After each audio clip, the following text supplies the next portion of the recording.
কৃষকদের বিভিন্ন দাবি নিয়ে কৃষি ও কৃষক বাঁচাও কমিটির পক্ষ থেকে মেমারি 1 নম্বর ও 2 নম্বর ব্লক কমিটি প্রায় 1 ঘন্টা ধরে পথ অবরোধ করলেন মেমারি শঙ্করপুর বাজারে। আজ পূর্ব বর্ধমান জেলা মেমারি থানা শঙ্করপুর বাজারে চাষিদের ক্ষতিপূরণের দাবিতে ওই এলাকার চাষিরা শঙ্করপুর বাজারে প্রায় 1 ঘন্টা ধরে পথ অবরোধ করেন।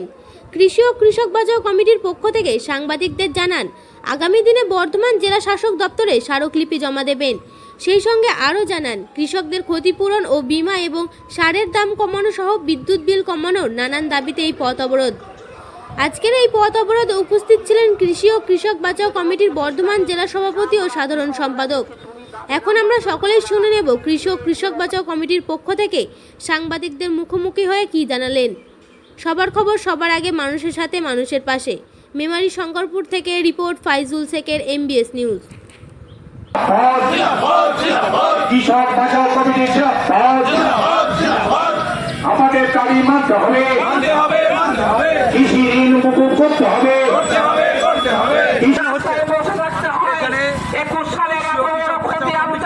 ঐক্য মঞ্চের পক্ষ থেকে আলু চাষিরা বিগত কয়েক বছর ধরে ক্ষতিপূরণ পাচ্ছে না। বীমা কোম্পানিগুলো তারা যে ক্ষতিপূরণের রিপোর্ট দিয়েছে, আমরা সেটা দেখতে পাচ্ছি যে যারা যথার্থ ক্ষতিগ্রস্ত যে সমস্ত এলাকা প্রশাসন এলে প্রতিশ্রুতি আশ্বাস দিলে আমরা উঠবে। এই ব্যাপারে কোথায় লিখিত অভিযোগ দিচ্ছেন?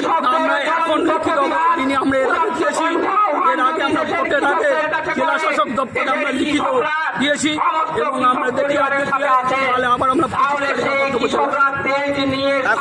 এলাকার চাষিরা রয়েছেন, এখানে এলাকায় মেমারি চাষিরা রয়েছেন। আপনার নাম কুন্ডু, আমি কৃষি ও কৃষক বাঁচাও কমিটির জেলা সম্পাদক। আমরা ক্ষতিপূরণ যেটুকু আপনাদের দাবিটা কি?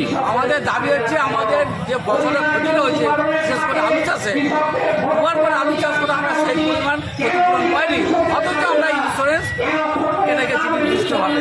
এবছরও পাই। অবরোধ কি জন্য? আজকের অবরোধটা হচ্ছে 21 সাল থেকে যে সমস্ত আলু চাষিদের ক্ষয়ক্ষতি হয়, সরকার যে ইন্স্যুরেন্স টাকাটা দেবো বলেছিল সেটা আগে দেয়নি।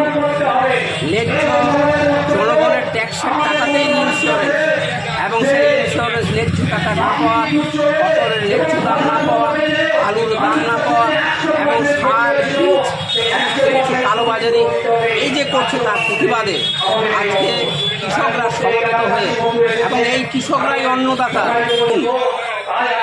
এইখানে ডিএম অফিসে এই সমস্ত দাবিগুলো নিয়ে আমাদের মিছিল হয়। আচ্ছা, ক্ষতিপূরণ না পেলে কি বৃহত্তম আন্দোলনে যাবেন আপনারা?